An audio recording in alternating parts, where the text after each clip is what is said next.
as we celebrate this 59th anniversary, we pause to reflect on the progress made since the dawn of democracy and assess our achievements in the realization of a truly non-racial, non-sexist, democratic and united South Africa. It is against this background that the President has launched the first report on the status of women. We hope that the report will be used by all stakeholders to identify the gaps and seek measures to close those gaps to improve the socio-economic empowerment of women. Our approach is to ensure that women's empowerment is a societal program that requires an active citizenry. And this will be monitored and made public annually through the report on the status of women during Women's Month. The report has made significant recommendations which the Department of Women will be engaged on and evaluating the impact of, as well as monitoring progress. The economic cluster, the report says it must ensure that fast-tracking of women's economic empowerment through addressing ownership of land and property, access to finance, equal pay for equal work, and unpaid labor. The report also identifies the low rate of participation by women in the economy. It reports that a need to generate and disaggregate data in terms of race, gender, geography, and other critical factors. A need to monitor and encourage young women and girls into fields of studies previously regarded as male domains like the STEM field. But today, in the gallery, I want to take this opportunity to introduce to you a rising star who's with us, joining us today. Ntokozo, who's 12-year-old, a grade 6 learner who represented South Africa at the World Champions of Performing Arts in Los Angeles and won a gold medal, silver medal, and a bronze. There she is. She also received Champion of the World.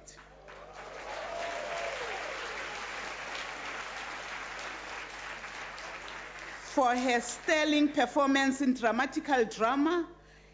It reflects that it is possible and the sky is the limit for our teenagers, for our girl children. And take this opportunity to also thank women from the film industry and the arts and creative industry who have joined this debate today. It's a reflection of South Africa's moving the women's agenda forward in ensuring that they participate or they become at the center of our economy. Increased support to women and girls that drop off education due to family commitment and pregnancy by providing social support. The report includes the early childhood development and care facilities for the sick to release these women and girls from care work.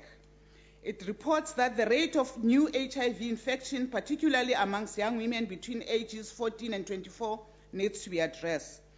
Accessible and affordable childcare facilities have been identified which need to be in place in order to promote women's participation in the economy. This year, we celebrate the 59th anniversary against the milieu of the celebrations of the 60th anniversary of the Freedom Charter. We must use the occasion of the 59th anniversary to chronicle the immense contribution of women in the drafting of Freedom Charter and in the struggles for liberation. Our Women's Month of 2015, it's a build-up towards the 60th anniversary of the Women's March and is aimed at achieving the following and making sure that we are able as a country to mobilize our women in diverse and united. The intention is to educate the nation about the role of women played in the emancipation of the continent, to document the correct stories of her story of South Africa, to celebrate women who have made it in all spheres of life in South Africa, to honor and celebrate the girls of 1976 and the role played by young women in the liberation struggle, to unite South African women in diversity, to celebrate the struggles of the women over decades and to rejuvenate our commitment to strive for a society that is truly non-racial, non-sexist, united, democratic, and free of all forms of discrimination. The Women's Month 2015 therefore kick-started mobilizing and celebrating, which will go out throughout 2016. And that will culminate into various festivities of the 60th anniversary of the Women's March.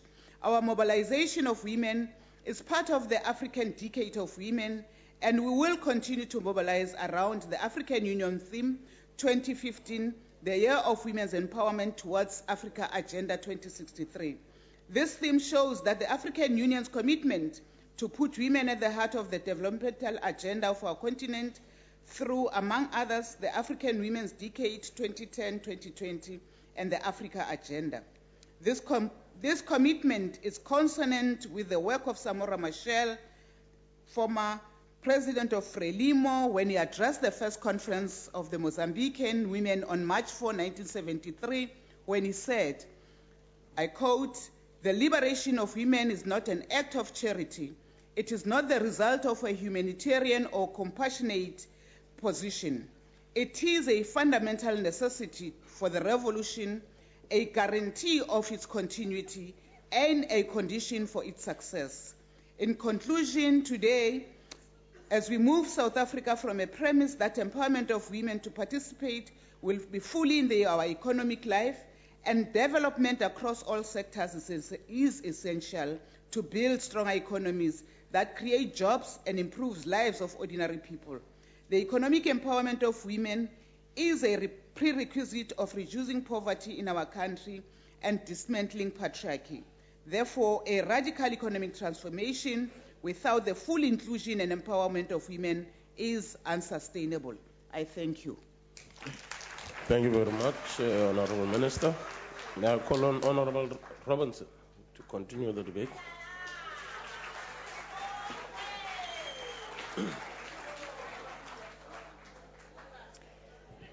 Honourable House Chair, members and guests, much has been said and written about the status of women in recent days.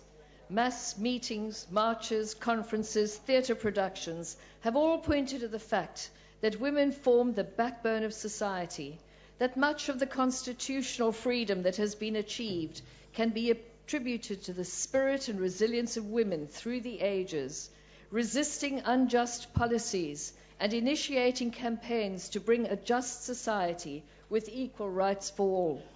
We pay tribute to the brave women who marched to the Union buildings in 1956 to demand the end of the demeaning past system. We pay tribute to the indomitable women of the Black Sash who pricked the consciences of many who lived a blinkered existence in the suburbs, ignoring the plight of their fellow Africans through their silent protests and valuable voluntary work in advice offices, assisting those who were victims of the past laws, the forced removals, and the unjust laws. Before I carry on, I would like to draw your attention to an example of how patriarchal and stereotypical attitudes are still so prevalent in our society today. On Women's Day, BIC South Africa released a Happy Women's Day advert that said, "Look like a girl, act like a lady, think like a man, work like a boss." While the justified outrage so brilliantly expressed on social media has highlighted why this statement was so problematic, the company released an apology that displayed the utter lack of understanding of why this advert was so offensive. I'm happy to say that the DA will be reporting BIC to the Advertising Standards Authority. Now let me continue. It must be said that progress has been made since then, in public life, the business world, and in politics. But let's take a closer look. Women are well represented in the world of politics, with 41% of seats in the National Assembly and the Cabinet belonging to women, while 40% of deputy ministers are women. However, despite the ANC's commitment to equal representation, only one premier out of the 8 ANC promises is female, and there are very few female mayors in the municipalities. Is it any wonder then that the ANC Women's League declared not too long ago that South Africa is not yet ready for a female president.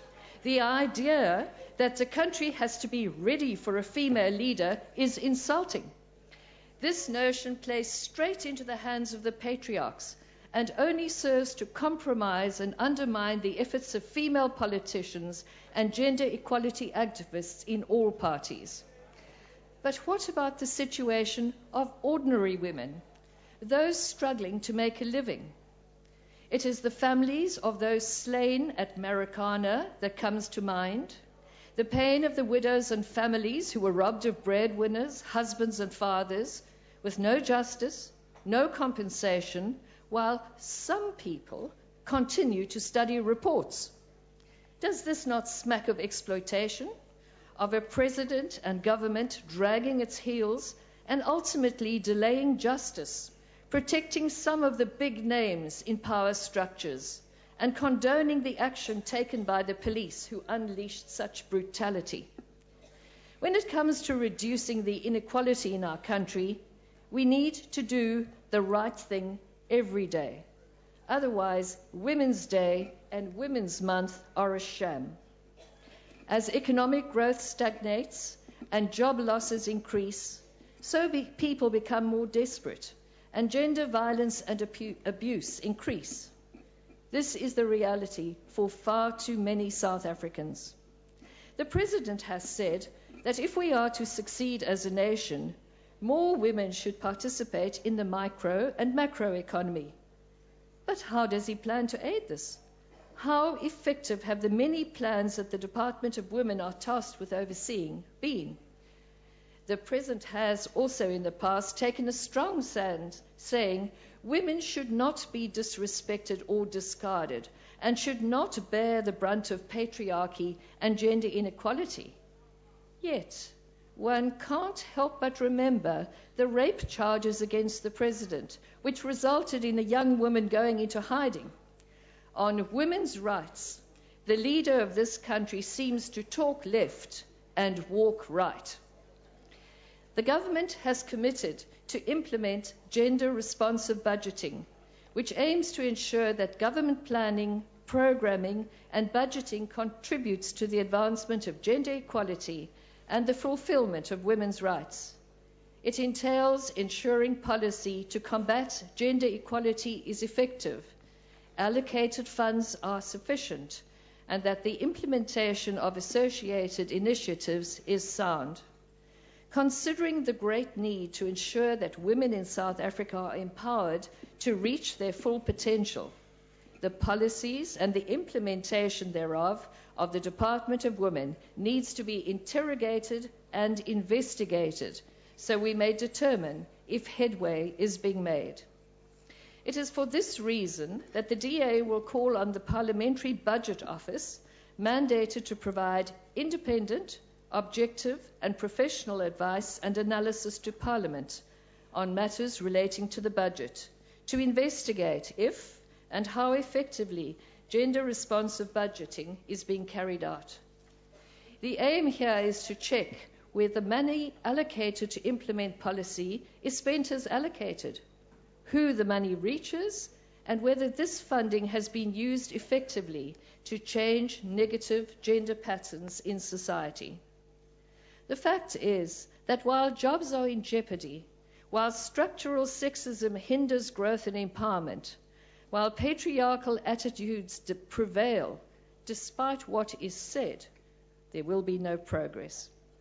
Only freedom, fairness, and opportunity for all can bring about unity of purpose, which can take South Africa, men and women, forward to prosperity. If more women are empowered to participate in the economy, to earn a living for themselves and their families, giving them dignity, independence, self-worth, it will bring about a more prosperous South Africa. I thank you. Thank you very much, Honorable Kaula. Can you continue the debate?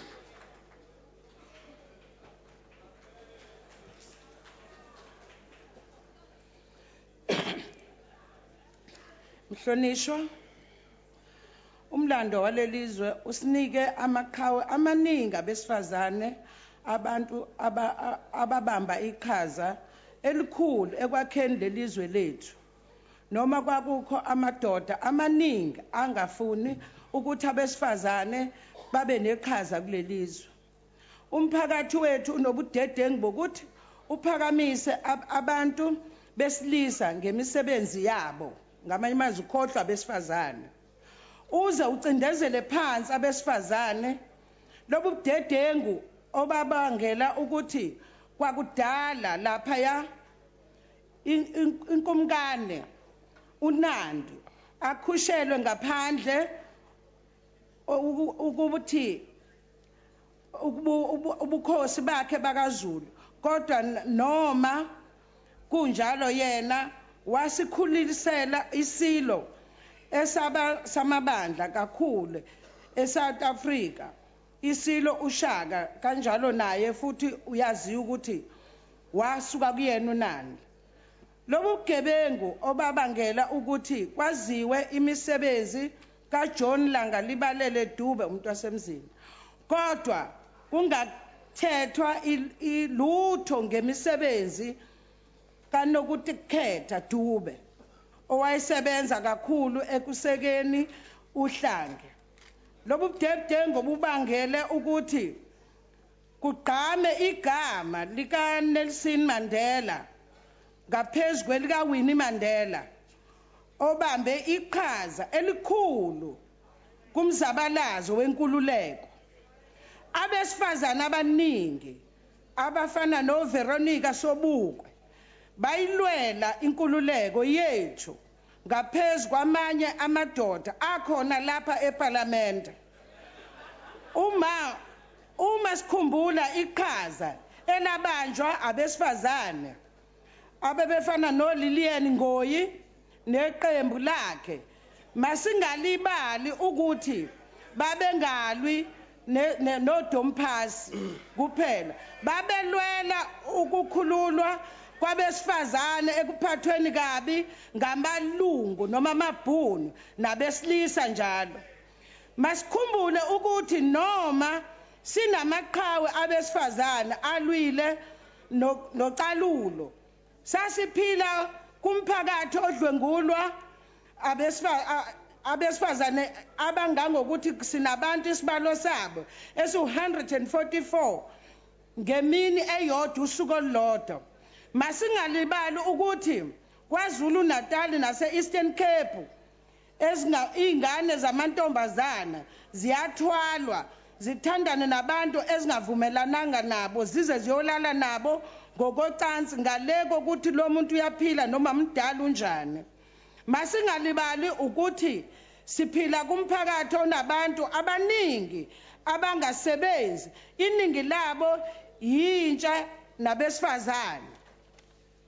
Mhlanishwa iningi labesifazane abahlala emaphandleni abanamanzi, abanagesi, bahamba indlela ende ukuya emthonjeni ukuyokha amanzi, bayadlwengulwa abanikwa mihlaba ngamakhosi uma befelokazi.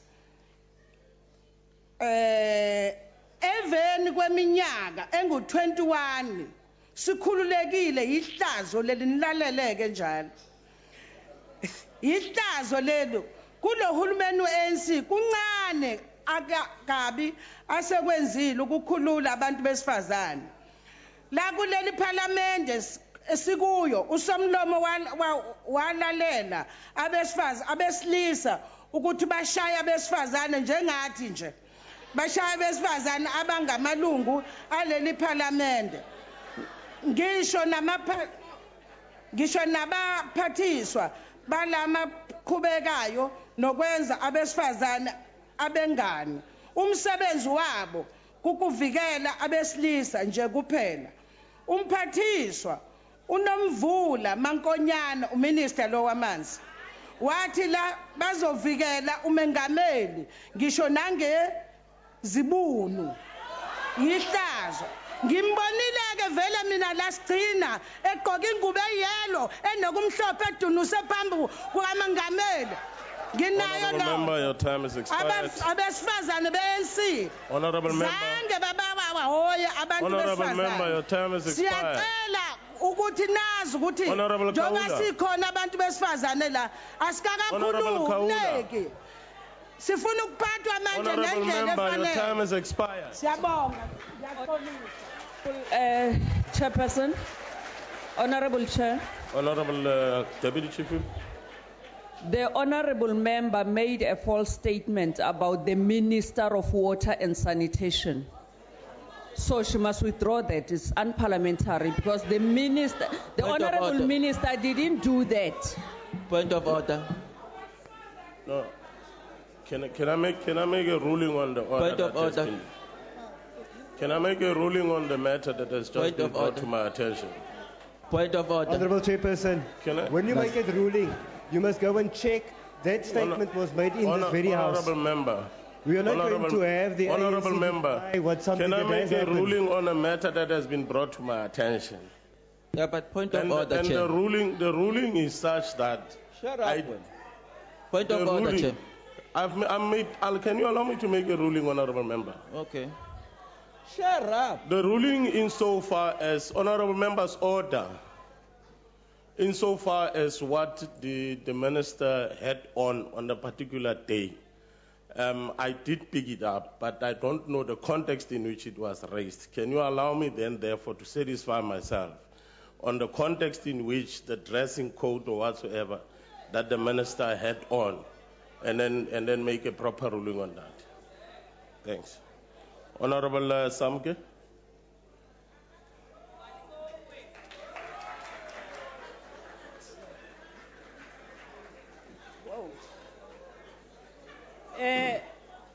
usekela sihlalo wendlu yengwevu umongameli ohloniphekileyo ophakathi kwethu namhlanje amalungu abekekileyo endlu yowisomthetho iqumrhu lamaphondo kazwelonke amalungu esuka kumaphondo ngamaphondo manene namanenekazi kwiminyaka nje engaphansi kwesibini umqulu wenkululeko ukudibanisa amashumi amathandathu eminyaka wamiselwayo yingqungquthela yaseKliptown ngo-1955 lo mqulu wawudibanisa imfuno zabantu ezaziqokolelwe ngamawakawaka amadoda nabafazi abazinikezela ukuqokolela ezi mfuno zange balinde ezindlini koko babandakanyeka kumkhosi wokuqokolela ezi mfuno kungoko umqulu wenkululeko ugxininisa ngakumbi kwimiba yokhuseleko kwabesifazana kunye nabantwana emva nje konyaka lo mqulu uphakanyisiwe ingqungquthela yaseKliptown abafazi bathathela phambili idabi ngokungenelela uqhankqalazo olwalunyhasha umthetho wokuphathwa kwamapasi la manyathelo omabini ka-1955 no-1956 abaluleke kakhulu kwimbali yomzabalazo weli lizwe kulo nyaka wamashumi amathandathu umqulu wenkululeko wamiselwayo kubalulekile uba khe sime sijonge ngasemva sizibuze umgama esesiuhambile ukuphumeza imfuno zabantu baseMzantsi Afrika abantu badwelisa imfuno zabo besithi bakubona ngazo inkululeko uba ifikile kubalulekile ke ngoko ukuzigoca-goca sikhangele umgama esesiuhambile ukufezekisa imfuno zabantu siza kuziqwalasela ngakumbi umgama esesiuhambile ukuqinisekisa ukhuseleko nokhuseleko lwabafazi nabantwana kule minyaka ingamashumi-21 enkululeko xa siyilanda imvelaphi isekela sihlalo isuka kumazwe aphesheya apho kwamiliselwa iintsuku ezili-16 ukusuka kumhla wama-25 kuNovemba ukuya kumhla we-10 kuDisemba apho kufuneka sikhumbuzane ngokhuseleko lwamakhosikazi nabantwana ukuba sikuncothule neengcambu ukuhlukunyezwa kwamakhosikazi nabantwana nathi kweli lizwe loMzantsi Afrika singenelele ukuqinisekisa oku kwenziwa isivumelano seliphulo ngo-1998 njengenxenye yendlela ezibalulekileyo emazithathelwe ingqalelo ukuqinisekisa ekuhlaleni ekwenzeni naluphi na uhlobo lokuhlukumeza amakhosikazi nanjengoko siqhubeka nomxholo othi count me in, together moving a non-violent South Africa forward. Sizame ukwandisa nokunikezela ukuncedisana nomthetho, silwe nabophula imthetho, sikhuseleke, sihlale inhlalo eyiyo engenabugebenga. Kumaphondo ngamaphondo kweli lizwe sisebenzise ubuchwepheshe balamaxesha, amaziko endaba, omabonakude, ezenkcubeko, ezenkolo, amasiko nezithethe zakokwethu.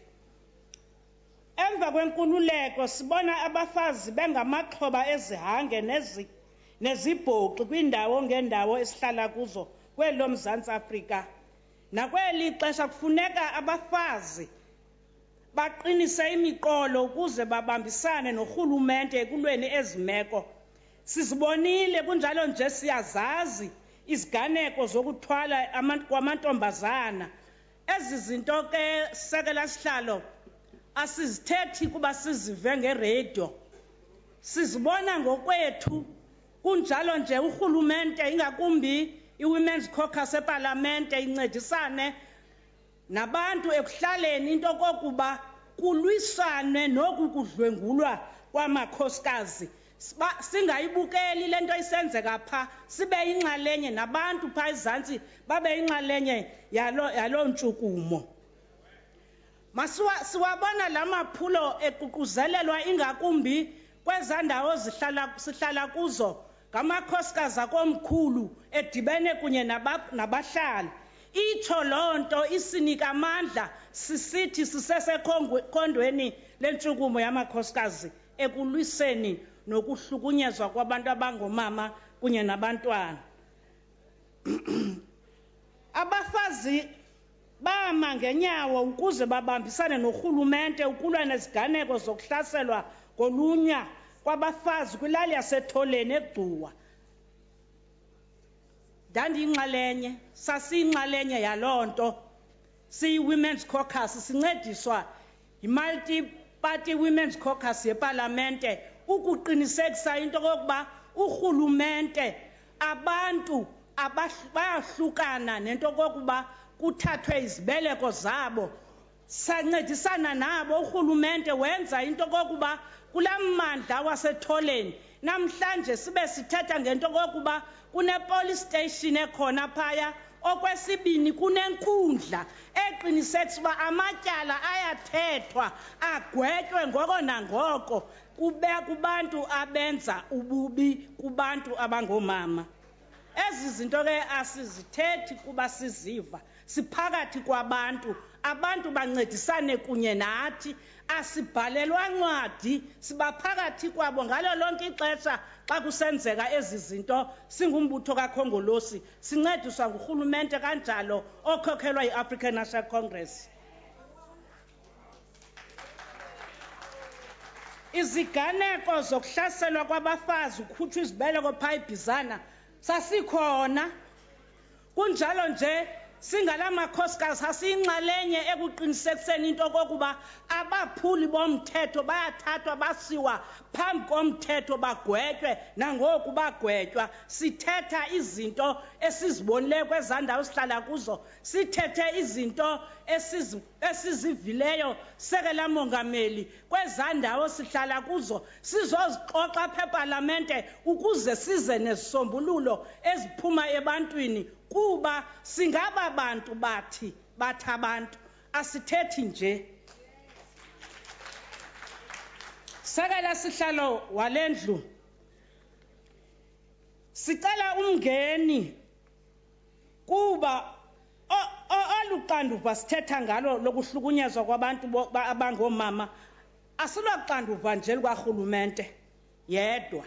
Ukuba pha kwezandawo sihlala kuzo sithabatha inxaxheba sibe inxalenye, singatsho sohlukane nokuhlukunyezwa, sohlukane uba abantwana bethu benziwe amaxhoba okuhlukunyezwa, benziwe yonke into esingayithandiyo singomama. Simele ke sisebenzisane siqinisekise into kokuba amapolisa kunye noluntu kwenziwa ii-police forums ukulwa nalo mkhuba. Ndiqinisekile sekela sihlalo ukuba oMangoyi, oMama Helen Joseph, Dorothy Nyembe, Sophia Dubrain, Adelaide Tambo, Albertina Sisulu, Fahima Musa, namanye amakhosikazi omzabalazo alele ngoxolo ngenxa yomgama esele suhambile ukuqinisekisa okokuba ukuhlukunyezwa kwabantwana kunye nomama yinto yayizolo. Ukuba bekusithwa kule ndlu kuvumelekile sekela sihlalo wendlu okokuba ndivumele ngoma yayivunywa bomama uSisulu, oMama uSisulu, oMama Helen Joseph xa babenze umngcelele usinga ePitoli besithi bafazi zintombi ze-Afrika bhinqani zikhakha. Order, honorable members. Lifile i-Afrika. Mam Samke, order. Ngicela nithethe mama. Singakhona.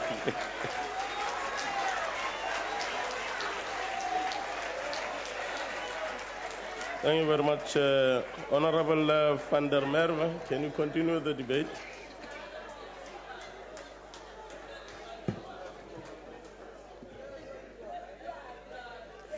Thank you very much, the chairperson of the NCOP, our guests in the gallery. Today we pay tribute to the great icons of 1956.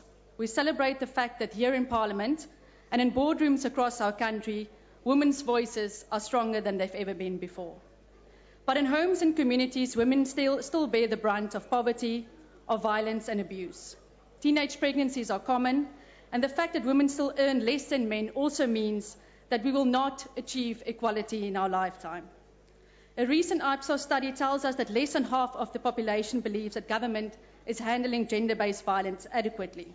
But we don't need surveys to tell us this. It is patently clear. Gender equality may be a work in progress, but when it comes to gender-based violence, we are by far not working fast or well enough. And in part, it comes down to money, but also political will. The annual budget of the Department of Women in the Presidency is barely half of what we have spent on Nkandla.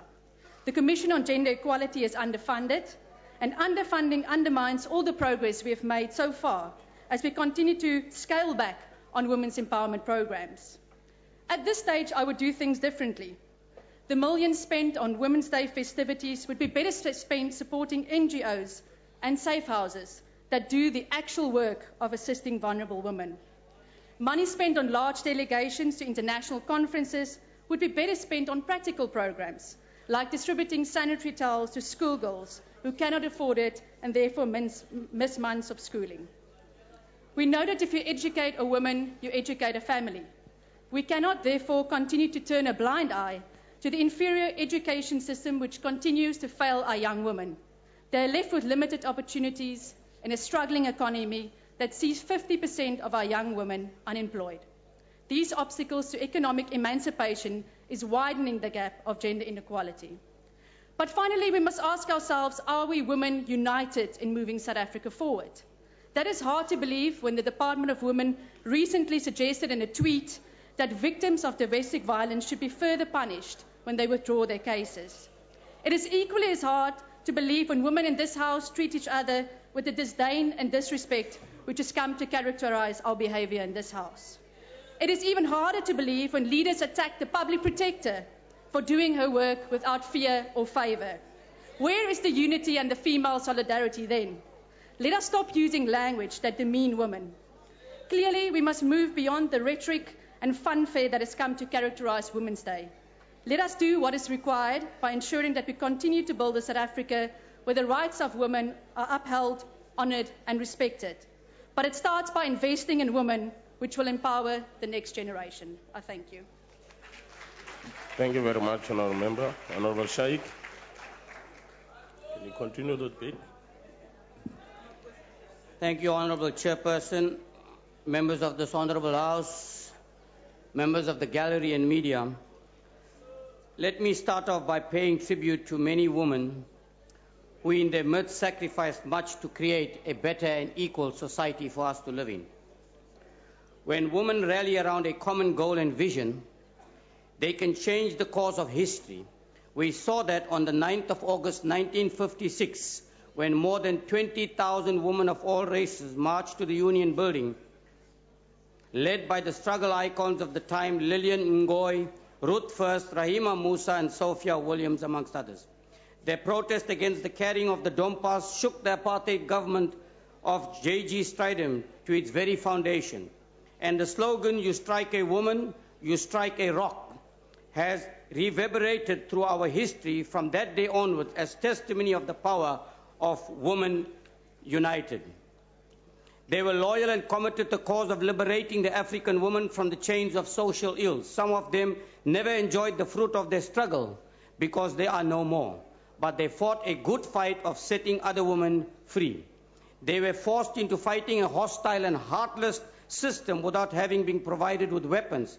Their only weapon was their voices. But they fearlessly and undeterred spoke truth to the powers that be. Let me acknowledge and pay tribute to the role played by our women, including, very importantly, the mothers. We are all here as a result of some mother.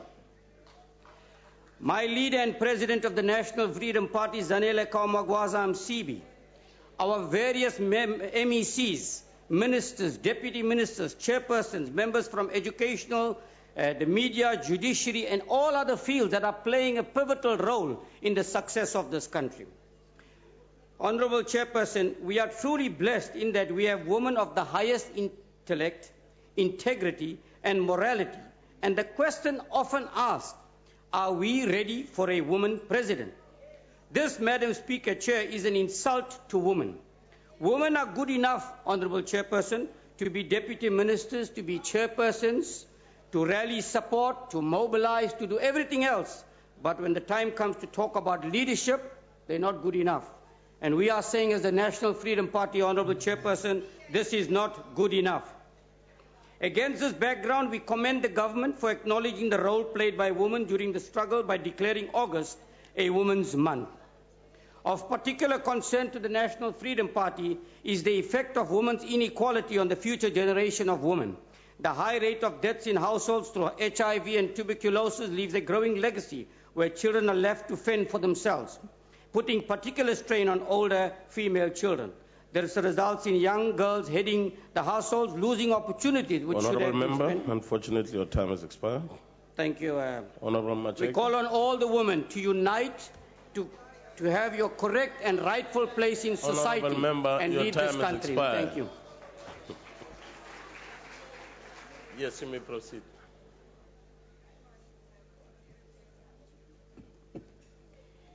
Honourable Speaker, honourable members, in spite of progress reported in the report on the status of women in South Africa, most rural women and girls are still facing more obstacles in gaining access to public service, social protection, decent employment opportunities, and markets and other institutions.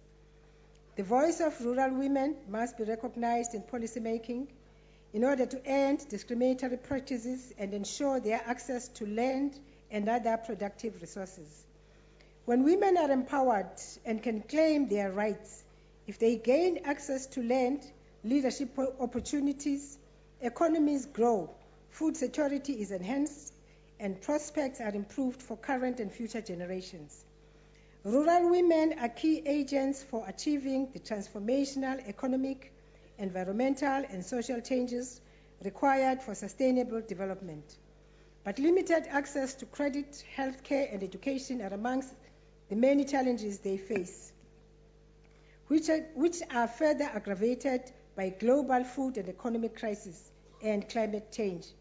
Empowering rural women is key not only to the well-being of individuals families and rural communities, but also to the overall economic productivity.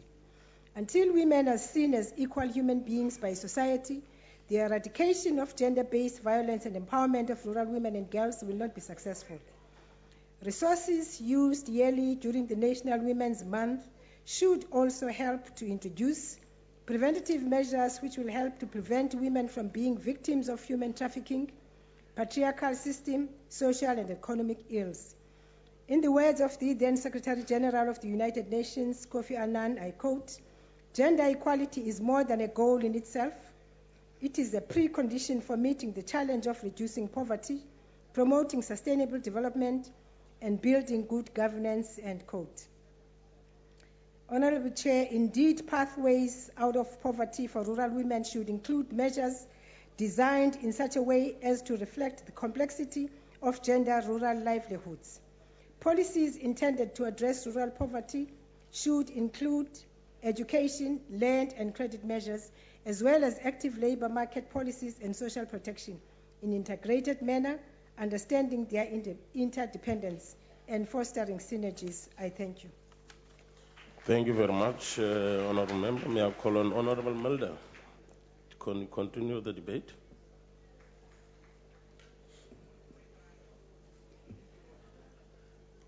Chairperson, the subject of this debate is worded as Women United in Moving South Africa. I always thought Women's Day is to honour the struggle of all the women in South Africa in the past and present and today what they are still struggling. But it seems the ANC clearly see differently and celebrate only ANC women and their struggle. Let me quote from the Star of yesterday, and I quote, "The ANC Women's League Deputy President, Sisi Ntombela, was one of the program directors, had earlier successfully turned a National Women's Day event into an ANC rally. Among the songs sung was that the Free State belongs to Zuma. This is Zuma land, they sang, and I don't mind singing it at the ANC gathering, but not at the National Women's Day." What about the other women, sir? About the other women that struggled in our history? Let's take an example, the slave women of 1800s. They also are important. What about the Afrikaner women in 1900 and their struggle? My grandmother, Mulder grandmother, was in 1900 in a British concentration camp where many women and children died. My grandmother refused to call it the Anglo-Boer War or the South African War or the Boer War or the Anglo-Boer War. She called it the English War because, according to her, the British wanted and caused the war as part of colonialism and British imperialism. At the end of that war in 1902, 160,000 Afrikaner women and children were in those British concentration camps. At the same time, 130,000 black people were in British concentration camps. 32,000 Afrikaner women and children died in those concentration camps. You know, that's 10 times more than the number of men that died on the battlefield. 20,000 black women and children died in those concentration camps. Surely they also had their struggle. Emily Hophouse, a British woman who assisted the people in the concentration camps and conveyed their plight to the world, wrote a book on this. The book's title was The Brunt and Where It Fell, of the war and where it fell. And she dedicated to all South African women. And I want to read of the dedication. She said, "I dedicate this to the women of South Africa whose endurance of hardship, resignation in loss, independence under coercion, dignity in humiliation, patience through pain, and tranquility amidst death kindled the appreciation of this writer and has excited the sympathy of the world." And I think that's still true of today. Meneer, ons herdenk die Vrouedag vandag, onder andere in die 56e optog na die Uniegebou. En dit was belangrik. Maar daar was ook ander optogte. 4 Augustus 1915 het 6,000 vroue 'n petisie gaan oorhandig by die Uniegebou namens 40,000 mense. Demonstrate clear principles of gender sensitivity.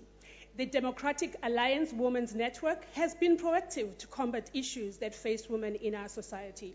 We do this, Chairperson, by promoting the empowerment and development of women and build their self-confidence to stimulate and activate real initiatives. We also promote consciousness of accountability, patriotism, and unity through participation in every sector of society. History will judge us very harshly if we spend the time and space we have to fight for personal gain at the expense of women who need us to assure them that we are striving towards women becoming full participants and beneficiaries of the democracy ushered in by women over the years. It is always said, Chairperson, that watinta abafazi watinta imbokodo. I always wonder if we are the rock that this saying says as women of the 20th century. And in conclusion, I would like to salute our strong women leaders who face daily challenges and obstruction by those who are threatened by their gender and intelligence. Ngiyabonga sihlalo. Thank you very much. Honorable Dudley, can you continue the debate?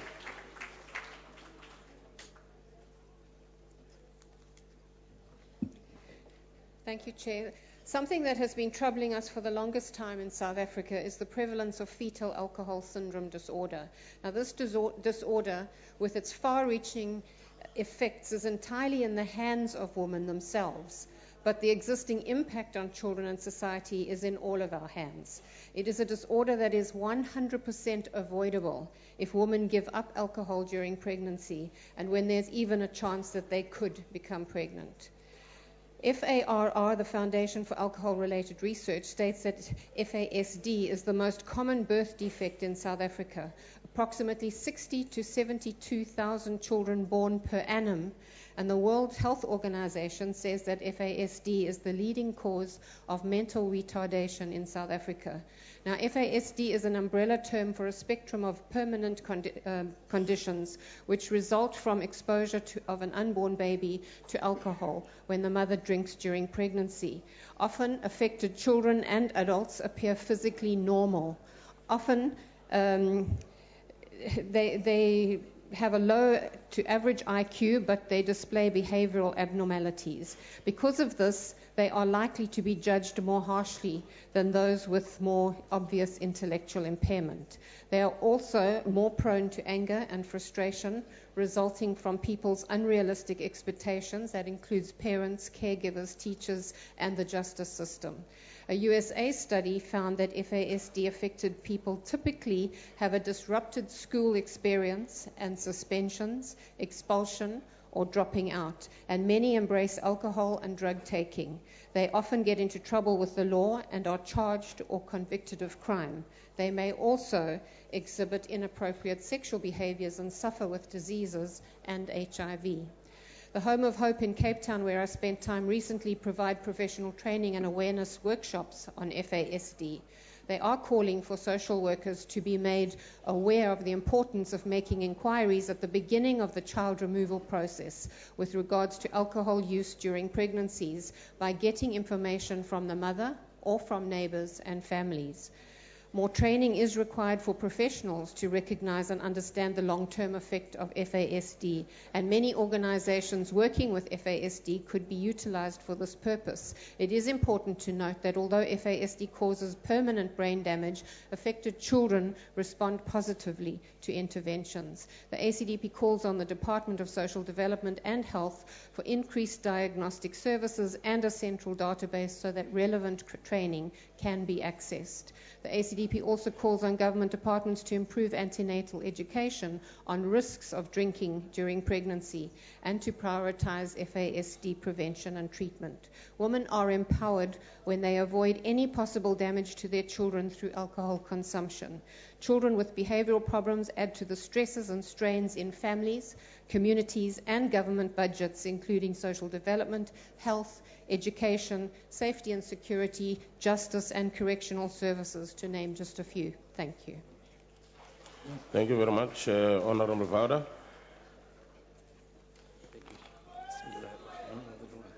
Please allow me to acknowledge the presence of our supreme forces, irrespective of whatever our perceptions might be. I greet you all with Assalamu alaikum.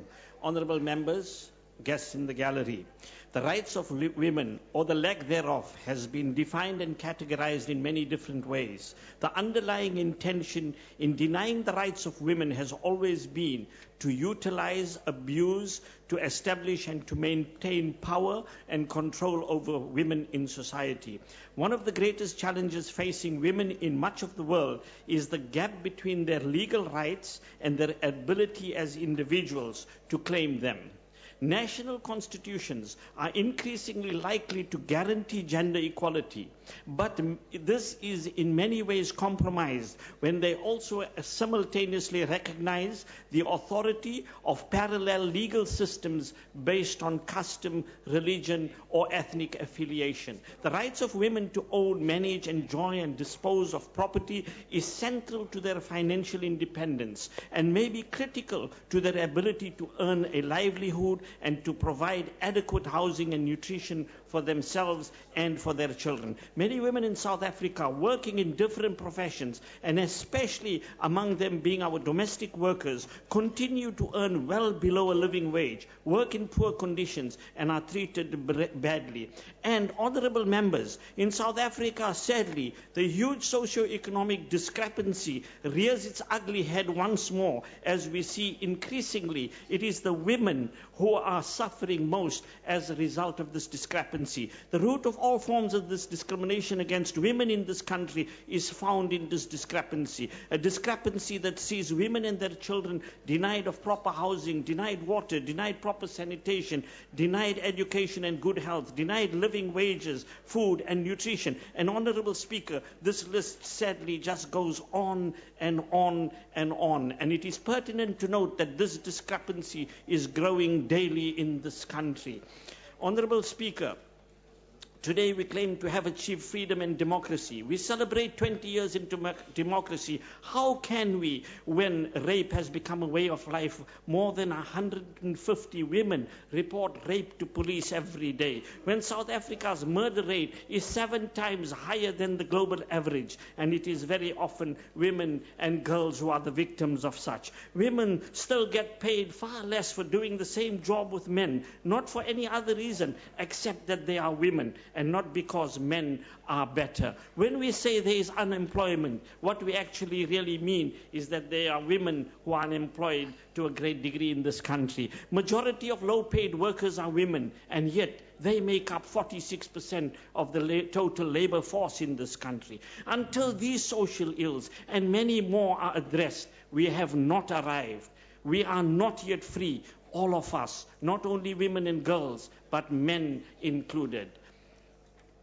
Honorable Speaker, let there be no doubt in the minds of any honorable member of this joint sitting as to the importance of redressing this huge socio-economic gap that exists in this country. This will serve not only in the best interest of the poor, but also in the best interest of all the people of this country, including women and their children. And since we are all in agreement that the rights of women in this country has not been fulfilled, and as women are in the majority, then we are in agreement that the rights of the majority people in this country have not been fulfilled. A very sad indictment indeed, 21 years into the democracy that so many women fought so hard to achieve. When the rights of women are established, then women will be happy. And when women are happy, society will be happy. It was 2 women who stood by the side of the Prophet Abraham.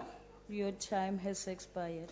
Allow me then please to conclude by wishing the women of South Africa well during this month. I say to the women, rock the world, ladies. I salute you. Thank you, Honorable Vada. Re tlo bitsa mohlomphegi Semenya go tšwetša dipoledišano pele. Skas. Mosepetša ntlo ye tlhomphegang,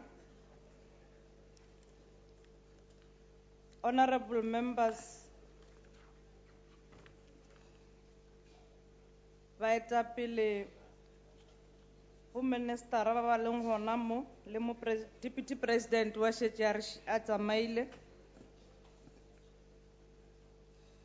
e re ke tšea sebaka se ke le dumediše ke re happy women's month, and to the men ke re go basadi ba lena happy women's month.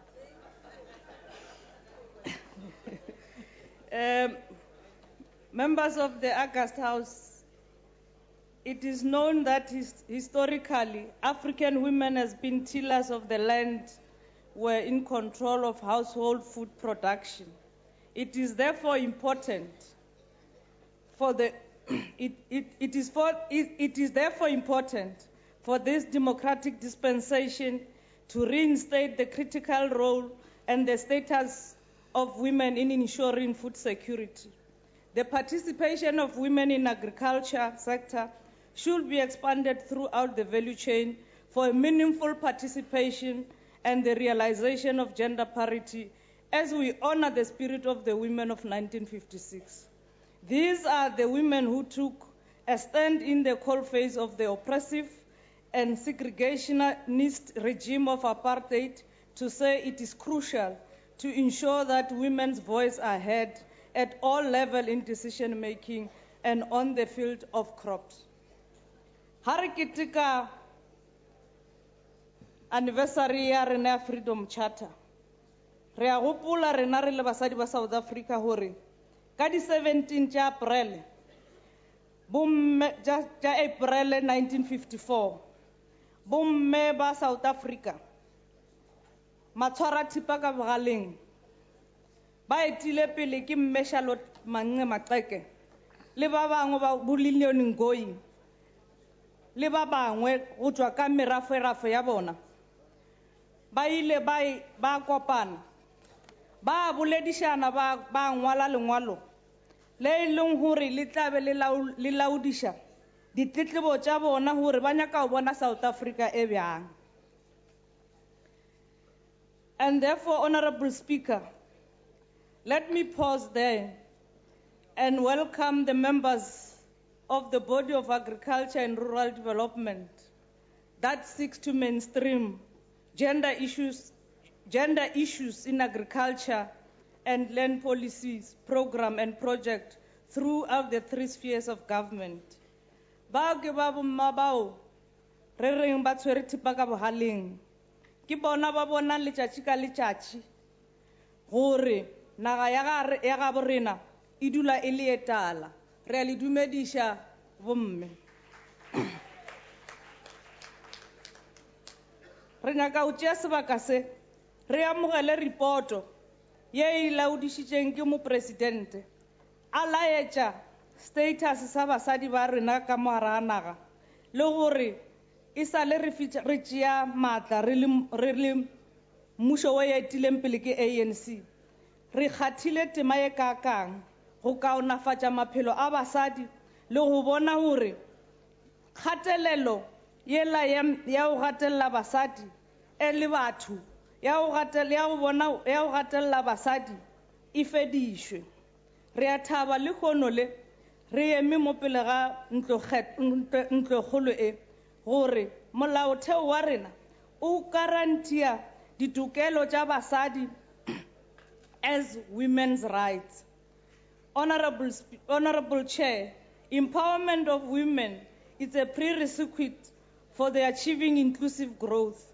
Women farmers represent more than a quarter of the world population and generally comprise the average 43% of agricultural workforce in developing Honorable countries. Semenya, please wait. Honorable members and guests, the noise levels are very high. Please. Thank you, Continue, Honorable Chair. In South Africa, agricultural sector employs about 16% of the total number of employed women. It is important to reiterate the call of government to ensure that women working in the farms are given adequate level of remuneration, as well as access to decent working and living conditions on the farm. This should be inclusive of access to basic services such as electricity, water, and sanitation, as well as adequate housing.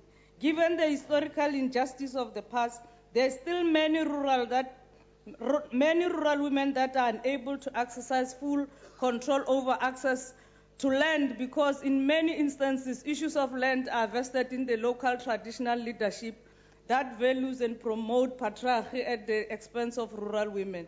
Given the land reforms and food security are inseparable, it must be said that we welcome the proposed 50-50 ownership model that will see farm owners ceding 50% of their land to the certain categories of farm workers of farm workers will also enhance women's contribution to food security initiative.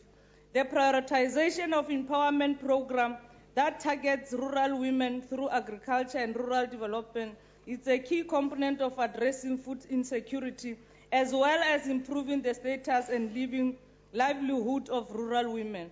The role that women play at the household level is also crucial in translating the agricultural produce into food and nutritional security, which carries impact on the several other development outcomes such as health and education. It is a known fact that when women control additional incomes, they spend more of it than men do on food, health, clothing, education of their children. This has positive implications for the immediate well-being as well as long-run human capital formation and the economic growth through improved health, nutrition, and education outcomes. The year 2015 has been declared by the African Union as a year of women empowerment and development towards Agenda 2063. In the NEPAD Conference of Women in Agriculture, October 2014, South Africa joined the continent in reiterating its commitment to inclusive agricultural growth and transformation and resolve to support and facilitate preferential entry, participation, procurement of women and youth in the gainful and attractive agribusiness opportunities. Enabling women to achieve their productive potential require many of same reforms that are necessary to address constraints facing small-scale farmers and rural people in general. But additional care must be taken to ensure that women farming concerns are taken in account in the design and the implementation of policy and intervention. In democratic rural South Africa today, the vast majority of food production that is attributable to women makes them a principal agent for food security and household welfare. It is important for South Africa to continue to strive towards ensuring gender inequality in the agricultural sector by removing discrimination and structural inequalities, improving access to production inputs, market opportunity, financing as part of the broader radical transformation agenda of government of the day.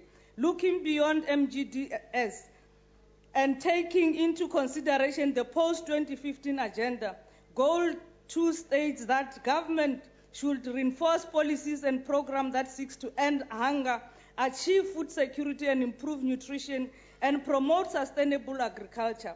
Furthermore, these goals seek to double the agricultural productivity and the income of small-scale food producers, particularly women amongst others, by 2030.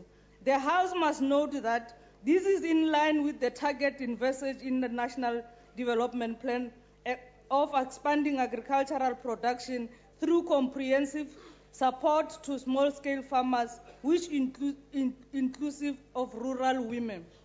Notwithstanding the significant contribution women make to agriculture and household food security in South Africa, they have limited and equitable access and control of proper production capabilities and productive resources.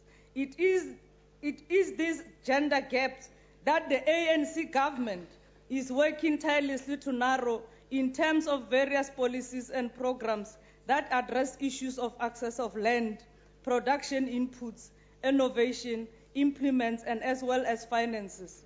The Agri-BEE funds has advanced agricultural finance. Honorable Siminya. As I close, Honorable Speaker, re nyaka ho tšea sebaka se re re mmušo o tswele pele ho fa batho dilengwa ba leme go be le dijo mo nageng. Re a leboga. Thank you very much. Umhlonishwa Njaisa. Honorable members and guests, please let's give the debate the respect it deserves. The noises are disturbing. Continue, Honorable Njaisa. Thank you very much, Honorable Chairperson. I was a little bit intimidated when one of the honorable members, a woman, said, "Are you also debating this women's debate?" But now I'm okay. Honorable Chairperson, when celebrating the Women's Day, the 9th of August, we should call for women to unite and move this country forward. We should remember the contribution these women made towards the freedom of this country. The president of the apartheid regime, the then president, should be shaking in his grave really when he can hear the names being called upon, names like Lillian Ngoyi, Helen Joseph, and if you can see again now that great march by the women to the Union buildings in 1956. That was a united effort on the part of women, and it was a great achievement indeed. These women were prepared to die for their country. You strike a woman, you strike a rock, you be careful, you'll die.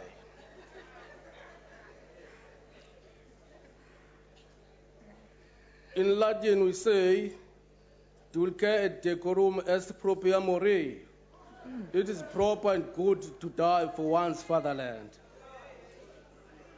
These women were sick and tired of carrying passes wherever they go and telling who they were. So they had become more determined than ever, and they had taken over from when perhaps we were supposed to have taken this initiative.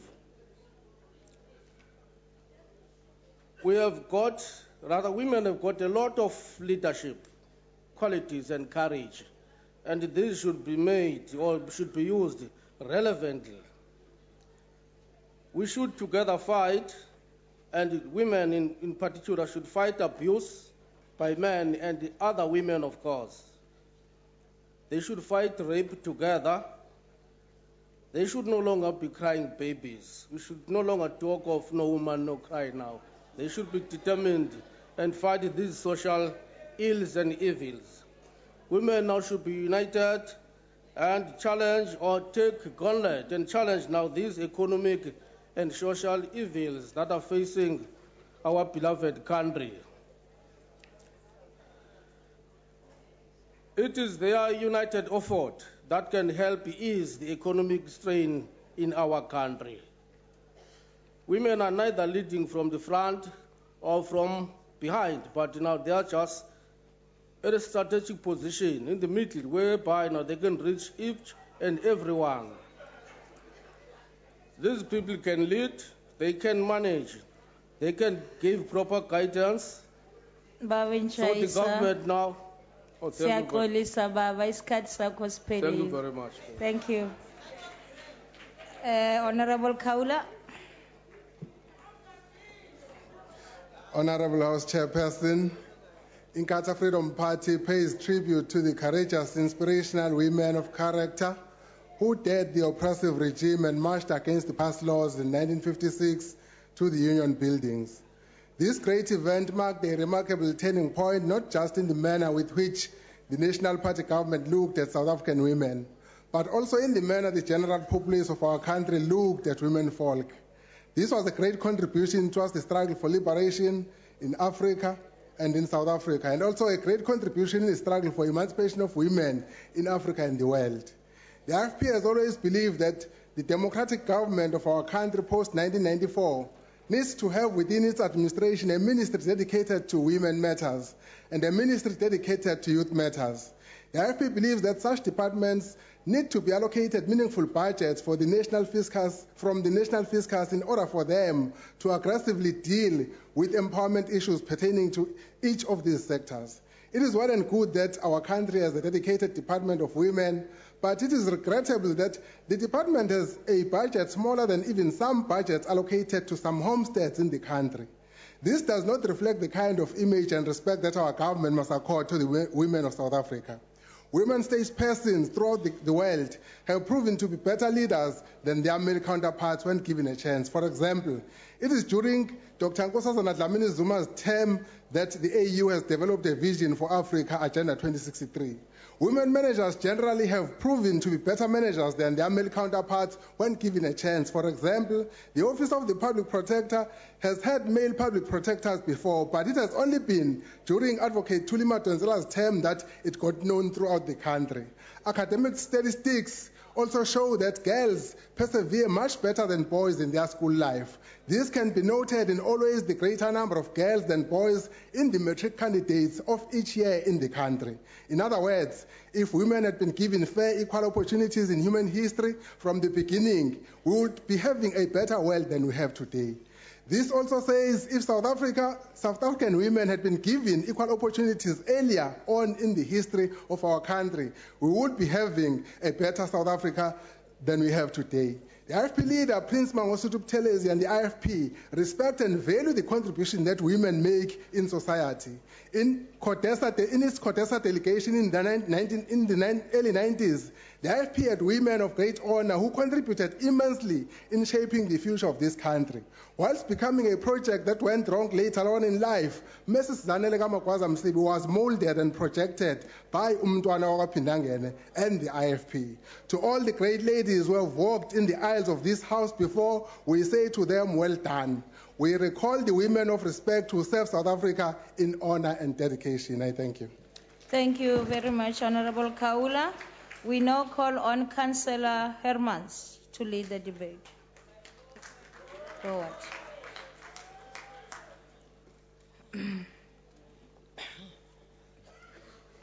Honorable Chairperson of the NCOP,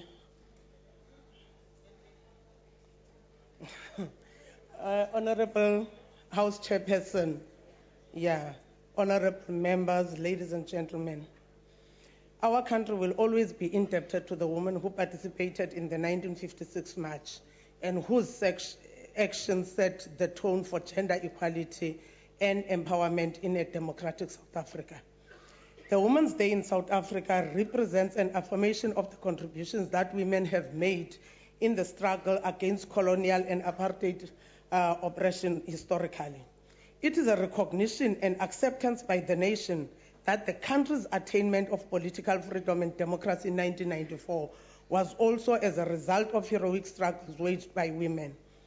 The day also symbolizes a commitment to continue the struggle against patriarchy and the achievement of a non-sexist society as an ultimate goal. Since 1994, a lot has been achieved in realizing equal democratic participation of women in society, particularly with regard to participation in the political sphere of the country. To this effect, programs and legislation have been put in place, including the establishment of the Department of Women in the Presidency.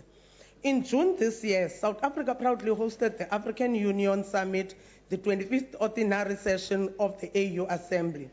The AU theme, the Year of Women's Empowerment and Development towards Africa's Agenda 2063, occupied the summit, and the heads of states debated on this theme. Notwithstanding this progress, we have to acknowledge that there are still many challenges and barriers towards the realization of full gender equality. SALGA has identified the need to support the national developmental goal of women's empowerment and gender equality at a local government level by ensuring that there is a continued advocacy through establishment of SALGA Women's Commission. The Women's Commission seeks to coordinate, promote, and advocate for gender-appropriate strategies and practices within member municipalities. One of the specific objectives of the Women's Commission of SALGA is to evaluate the representation of women within the local governance structures through ongoing lobbying and advocacy, the furtherance of the 50-50 campaign.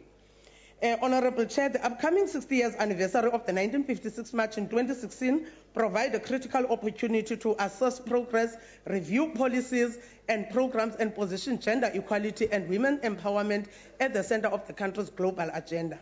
This calls for women to reflect on battles won and envision a substantial war to further entrenching the transformation agenda on women's economic empowerment, rights, and equality. It is similarly imperative that as SALGA we continue to reflect on the representation and participation of women in the local government sphere of government as we prepare for the 2016 local government elections. The annual gathering of the South African Local Government Association Women's Commission, to be convened in September this year, will provide a platform and opportunity to reflect on the challenges we need to address in order to ensure that gender equality and women empowerment policies in local government are translated into substantive improvements in the lives of women. Honorable Chair, as SALGA, we take note of the glaring gaps and regression in women's representation within the South African political landscape following the previous local government election.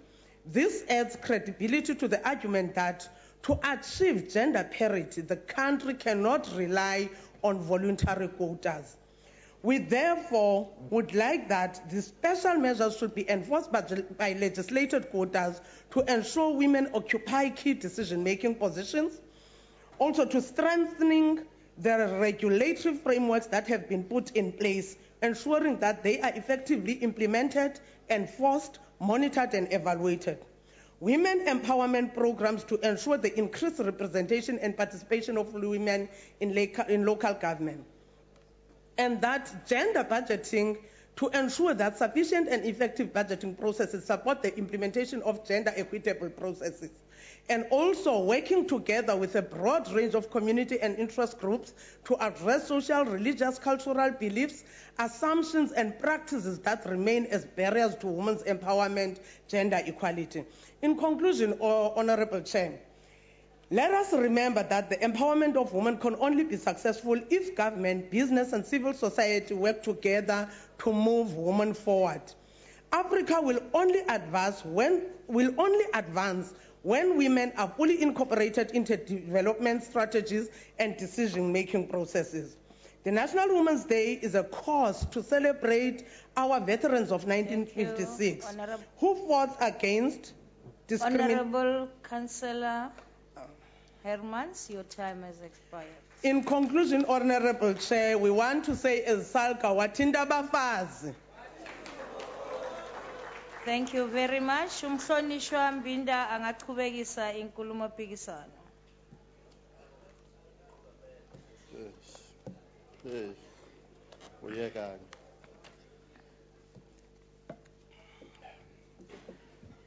Thank you, Honorable Chair. The PAC is excited to debate the matter of women united in moving South Africa forward. It would have been nice for this debate to have been led by a woman on our side. Unfortunately, we do not have that luxury. Now, a man has to find his feminine side. More importantly, we enter this debate from a point of asserting the African culture of equity. It is as critical to debunk the myth around womanhood in Africa and in African history. Equally important, we enter this debate as the PAC with the posture of our mission to eradicate exploitation in all its manifestations. The PAC views the struggle for liberation as incomplete without emancipation of women. Emancipation of women to us means providing the context for a female individual to reach their full potential. Therefore, the fight against women abuse, rape, domestic violence perpetrated by husbands, domestic violence perpetrated by children, domestic violence perpetrated by fellow female members of the family are all an integral part of the struggle for liberation. They are all part of the fight for freedom and the right of women to claim their soul as their own. Going back to African culture, we equivocally reject any notion that portrays African culture as exploitative.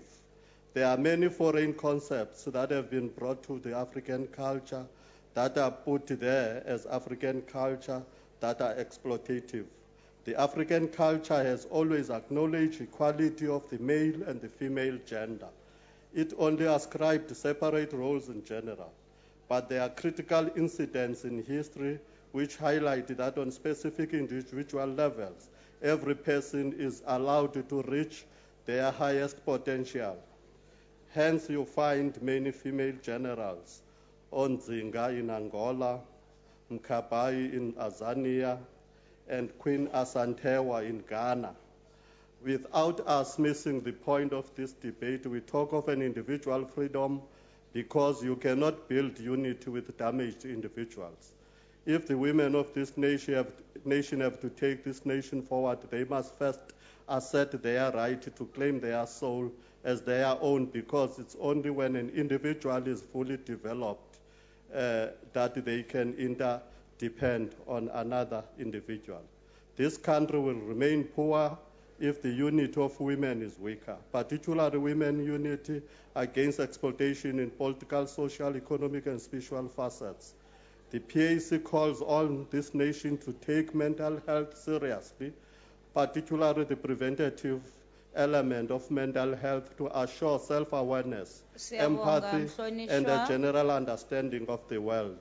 Lastly, this nation will remain bankrupt as long as women are not free or not united. Thank you. Siyathokoza. Akhbara Litkat Kata, niem di debat vorentoe.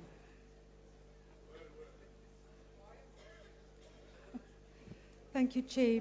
To our mothers, our sisters, our daughters, our friends, colleagues, and comrades, we are here to commemorate and honor the more than 20,000 women of all races and ages that marched together towards the union building in 1956 in protest against the past laws that proposed even further restrictions on the movement of women. Hundreds of thousands of women throughout South Africa had put their names to a petition indicating their anger and frustration at having their freedom of movement restricted. The women sang freedom songs such as Nkosi Sikelele Afrika. However, the song that became the anthem of the march was Watentia Bafazi, Watentia Mbakodo. When you strike a woman, you strike a rock. When we sing our national anthem, it should remind us of a remarkable, strong woman that paved our way to democracy. In the signed petition, these women stated that they shall not rest until they have won for their children the fundamental rights of freedom, justice, and security. We have come a very long way since 9 August 1956. We have freedom, or do we? We still have families living in shanties. What about all the service delivery protests around the country? We still have the sick, the old, the poor, and the uncared for. Breastfeeding mothers are still being discriminated against. Sanitary ware is still not freely available. A health system with no dignity. We have an education system that is not working. All children should have the same rights and access to the same education as they are all the future of our beloved country. 1 in 4 people go to bed hungry. 1 in 2 people have a chance of being raped in their lifetime. A person is raped every 36 seconds, and a child every 24 minutes. A child. 1 in 4 people find themselves in an abusive relationship. A woman is killed every 6 days by their intimate partner. A child is abused every 8 minutes. 1 in 4 girls and 1 in 5 boys, and I repeat, 1 in 4 girls and 1 in 5 boys under the age of 16 have been sexually abused. Human well-being, mind, body, and spirit is a fundamental right and is critical for a well-functioning society. Women must say no to being tokens. Cope wants women in positions not because they wear a dress, but because they are the best person for the job. We as sisters, daughters, mothers, grandmothers, great-grandmothers, and wives have a responsibility to South Africa. From our wombs, our loving care, we have a responsibility to bring into this world and mold leaders, fine leaders, and professionals for the future. Let us unite. Watente abafazi, watente mbokodo. I thank you. Thank you. Thank you, Akbar Leda Kata. Mhlonishwa Zwani angaqhubekisa inkulumo.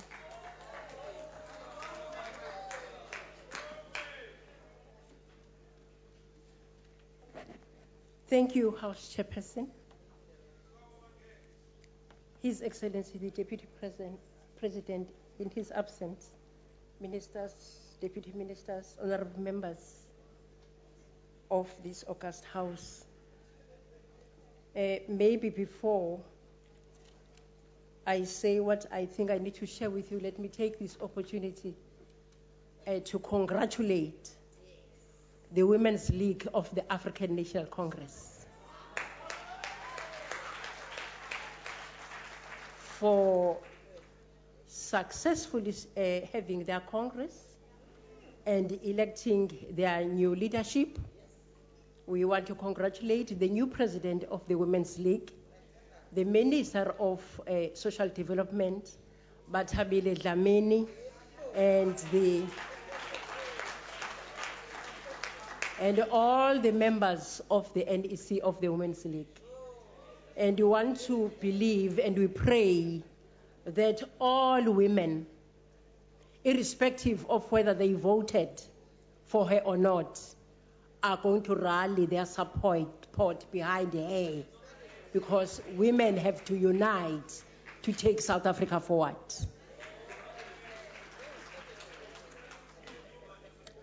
Let me also address one issue here that refers to us as honorable women of this house. You know, we are nurturers, we are teachers, we are mothers of our families, we are wives, we are leaders in our communities. And I think there is a specific manner in which we address ourselves and we address the house.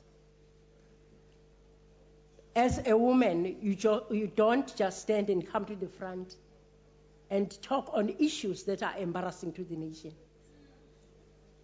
There are issues, very serious issues, that we need to be addressing as women.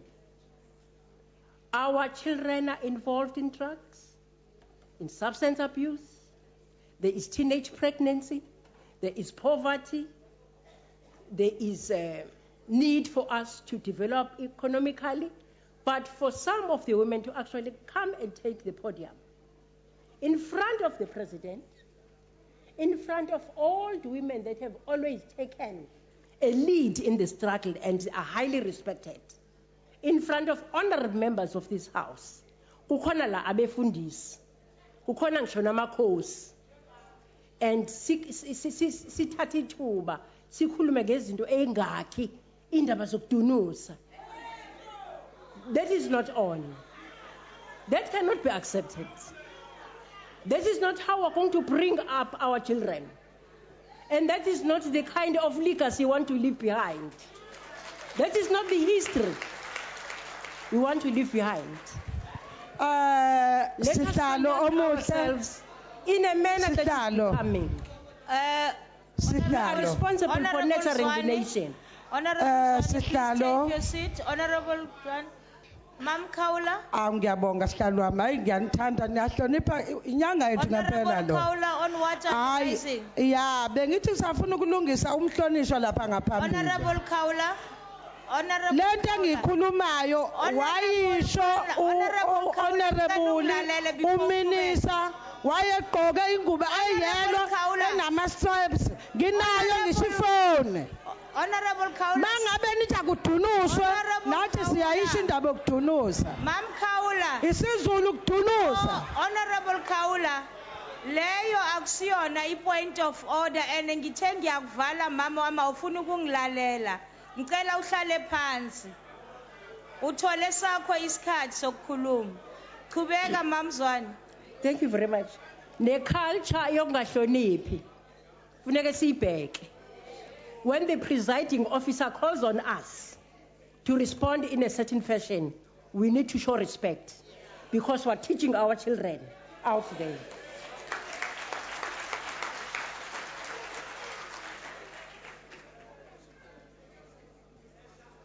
And there is another issue that I want to address, the issue of always lamenting the fact that the ANC, when we do the Women's Day celebrations or August month or whatever celebration relating to women, we tend to focus only on women that belong to the ANC. Yes, they led the struggle for emancipation of women. But if there are other women, we don't know where they are. We don't know who they are. Bring us their credentials. We're going to start the credentials of their struggle for women emancipation and determine whether or not they are worth being included in the list of women to be celebrated.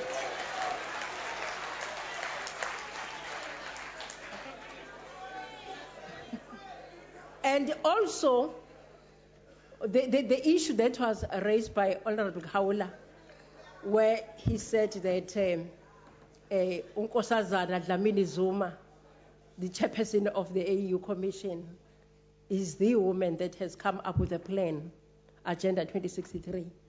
It attests to the fact that if you want any job done, give it to a woman, and it will be done. And lastly, Honorable Carter, the issue of the system of education that is in the state of disarray, as you claim, don't be too quick to judge us. We are trying to mop up the mess of the apartheid system of education that went on and on and on over a number of years. And it should take us a number of years to effect the correction. So be patient. We shall reach there.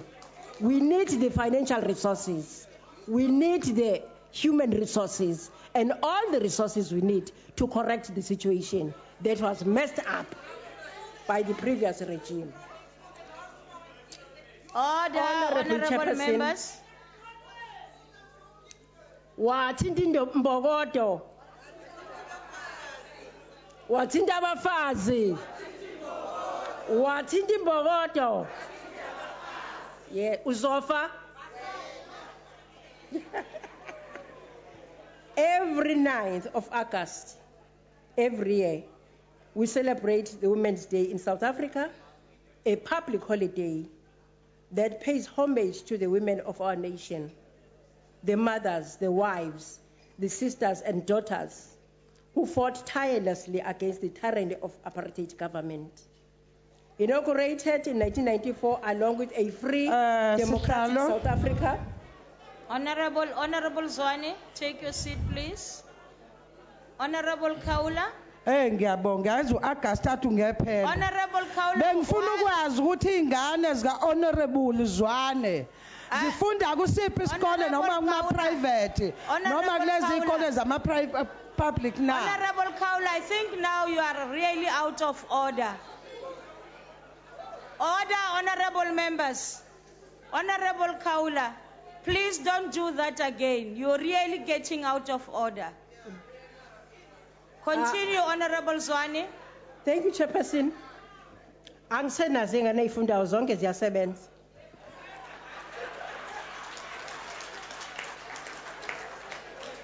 Inaugurated in 1994, along with a free democratic South Africa, the public holiday commemorates a 1956 protest led by Lillian Ngoyi, Helen Joseph, Albertina Sisulu, Sophie Williams de Bruyn, and many other women leaders that were part of that great march.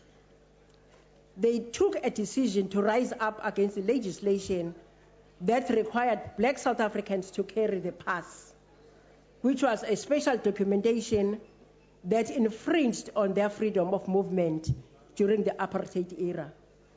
Approximately 20,000 women from all over the country took to the streets of Pretoria. Many carrying the children of their white bosses on their backs to stage the peaceful march to the union buildings. After dropping the bundles of petitions that contained more than 100,000 signatures at Prime Minister J.G. Stridom's offices, they stood in silence for 40 minutes A song was composed in honor of this momentous occasion, Wathinta Abafazi, Wathinta Ibokodo.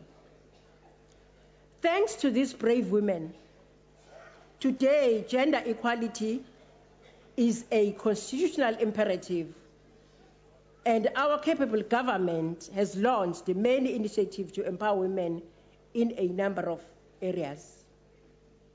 This was an inspiring display of political strength, female solidarity, and inner fortitude. The March of August 9, 1956 is both a reminder of great women who helped us mold South Africa and the trailblazing women who continue to lead, taking South Africa forward. We also wish to welcome the report by His Excellency the President, J.G. Zuma, on the progress that our government has made with respect to developing women and placing them or deploying them in appropriate positions of authority and decision-making, recognizing, however, that there is still a lot to be done. For example, our government has made tremendous progress. If you remember that during the apartheid era, or prior to 1994, there was a mere 2.7 representation of women in parliament. But today, the representation stands at about 42%. And the majority of these women in parliament are from the African National Congress, a party that has actually demonstrated seriousness in terms of ensuring that women are equal to the male counterparts. And to that extent, our government also, after first democratic elections, has made significant progress in empowering women in all the other spheres other than politics, in the public sector, and also in the spheres of the civil service. Our government has put in place legislation or pieces of legislation that create an enabling environment for women to develop and also to improve their participation in the economy of the country. This very same government has prioritized the provision of basic services in rural areas. If you provide electricity, you are addressing an issue where women will never ever go to the forest to fetch wood in order to make food for their families. That is basically what you are doing. If you provide water, tapped water, then you are saying women are no longer going to carry 25 liters on their heads from the river and go up the mountain in order just to make food for their families. And that is what the government of the ANC has done. Education is also another field that is very critical and very important in advancing gender equality and gender justice. And to this extent, we appreciate the efforts that have been done by our government to ensure that there is improvement and that there is turnaround from the system of upper education to the system that you are currently running. And to that extent, you can never thank our government enough for creating funding avenues and funding schemes like NSFAS, because it has enabled a lot of children, a lot of girls, to be able to access education, to be able to access TVET colleges, to access universities, something that they would not have been able to dream of any time in their lives.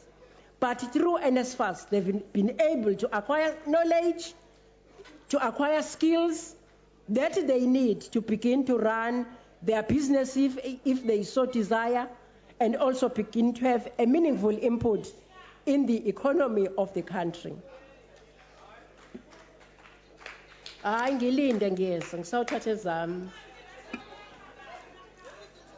The only area maybe where we need to pay a focused attention is the area of science and technology. There could be a number of reasons why we still find that the female learners are still trailing behind the male learners in a number of schools in this regard. It could be attributed to preconceptions that science subjects and technology subjects are difficult. It could be the teaching methods that we need to review and look at. It could be the environment where our girl children come from, where they normally do not get support from their parents, who also believe that science subjects are meant to be done by male children. But we are making steady progress, and we are seeing an increasing number of female learners that are keen on studying science subjects. There is no two ways about it. We just have to delve deeper and get more knowledge in the fields of science and technology, particularly technology and information, because if we're going to run our business effectively as women, we need to be techno-savvy. We need to be able to use technology. Ayiphele le ndaba yokuthi sibe nama cell phone. Siyabonga mama. Oh. Isikhathi sakho siphelile. Kodwa siwasetshenziswe ingane. Wathinta abafazi. Sibonga kakhulu Honorable Tarabella Machesi.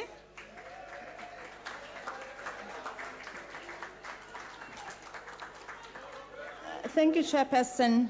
The 1956 Order, March... honorable members, can we give them a hearing, please? Okay. The 1956 March to the Union buildings by the South African women was born out of frustration with fundamentally was unjust, degrading, and humiliating situation.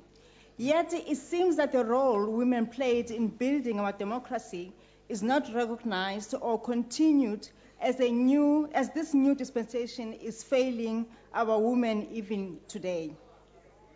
Although women occupy high positions in government, gender mainstreaming as a strategy for promoting gender equality by ensuring that the goal of gender equality is central to all activities remains a serious challenge, and the consequences are visible, especially in our economy. According to the most recent quarterly labor force survey for the expanded definition of unemployment for women, it sits at 39%, and for men it is 31%. We need to ask ourselves, what have we accomplished? Honorable Speaker, this government ratified the Beijing Platform for Action in 1995. This agreement necessitated the establishment of an effective and functional machinery for the advancement of women and provided for the establishment of gender focal points in each and every national department. By signing this, we made a firm commitment to the mainstreaming of gender within the public service. Yet, Honorable Minister, how are we supposed to track the progress of gender mainstreaming when we ask about the position of the gender focal point at the various government departments, but as too often we've been met with vague responses? Yes, they are there, but the majority of them, they hold very low positions. They actually don't give them enough power to be able to make sure that there's gender mainstreaming in the departments. In essence, there's very little will expressed by the department, and including your department, Minister, to seriously drive this issue. For instance, I'll make an example of agriculture. Agriculture remains a key driving force for economic development. Presently, most inhabitants of Limpopo and Mpumalanga depend on agriculture directly or indirectly as their main source of livelihood, the majority of them being women. These women, they grow mangoes, amarullas, and avocados. yet their produce is not sold in their local supermarkets. This is one of the examples, Minister, that can actually provide a perfect opportunity to train these women in agro-processing and packaging, which could result in job creation in their area. As we already heard from Honorable Carter, she gave us a list of gender-based violence statistics. Honorable members, it is well known that the scale of gender-based violence in South Africa is enormous and alarming. Recently, I lost a friend, a school friend, who was burned alive by her ex-husband and suffered a horrible, brutal death. This is just one of the recent cases of gender-based violence.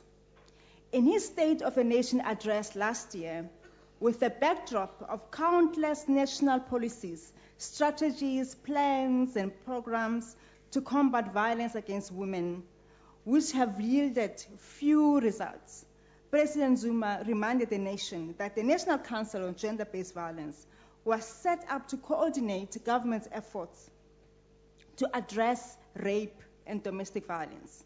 He said, I quote, "We urge this coordinating structure to make the campaign of fighting violence against women an everyday campaign," a close quote. The sole purpose of this council was to create, implement, and coordinate a national strategic plan, which could be used as a key roadmap to align the country around the strategic priorities and to create an accountability mechanisms for government's performance to address the violence against women. Yet in July 2014, the Honorable Minister Shabangu indefinitely suspended the work of the Gender-Based Violence Council and the development of the National Strategic Plan 4 months before it was meant to present its final draft of the NSP. This is not what we expect from a department that is meant to champion the rights and protection of women. In conclusion, our women are once again deeply frustrated with a society that is deeply unequal, yet this ministry seems unwilling to do what needs to be done. We need to channel the spirit and the will of women who marched to Parliament in 1956 if we ever hope to make a meaningful impact on reducing the inequality of society and violence suffered by women. I just want to also to highlight the issue of Honorable Kaula.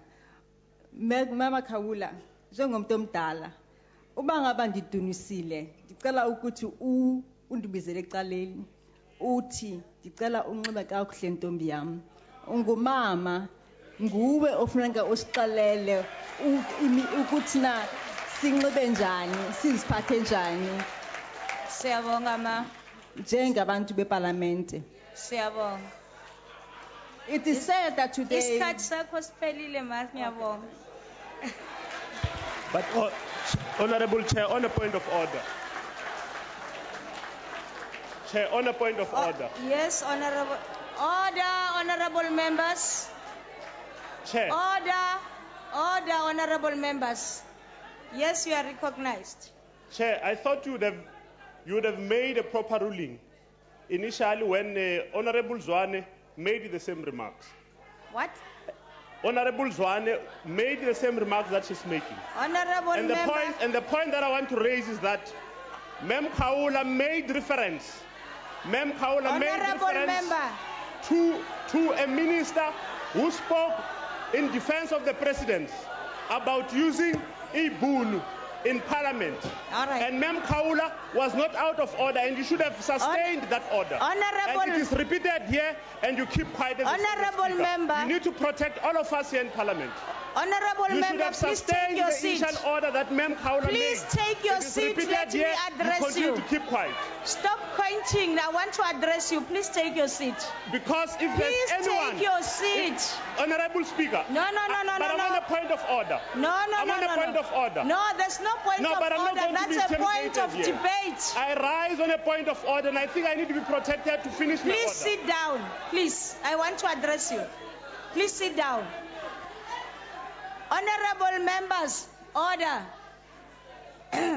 Honorable member, that was not a point of orders. To start with, the ruling was done on Honorable Kaula's utterances by Honorable Tau. And he said he will come back to that. So yours is not a point of order. That is a point of debate. There is nothing here that we have to talk about at this stage. Can we continue, please? Honorable Speaker, the point that I'm making is that Honorable Zwane scored political points at the expense of Ms. Kaula. Honorable Kaula. To say that Honorable Kaula is speaking about e-boon in Parliament in front of honorable members. And I'm saying that you as Speaker are allowing the same debate to continue with a different speaker there. You should have sustained the order that... You should have...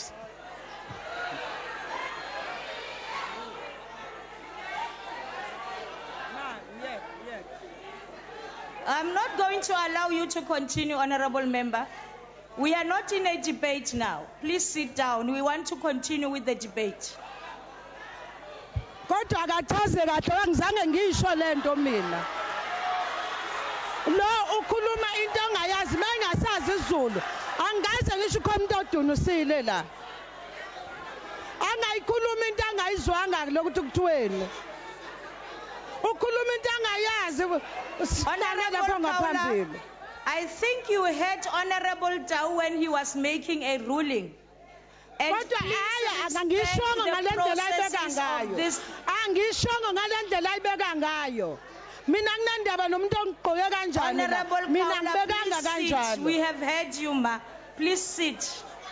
Kodwa cela uyilungiseke le ndaba bangithandi nobufakazi. Sit, Honorable Kaula.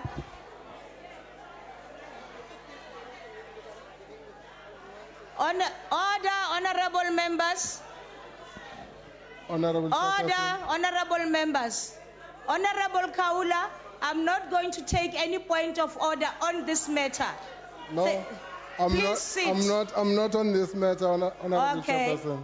Thank you. Honorable Chairperson, on a point of order, two Kaula spoke here. I think we need to be specific about which Kaula we are talking about.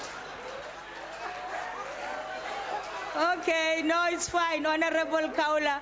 Fortunately, everybody knows who we are talking about. Honorable Mafu, please take the debate, close the debate for us.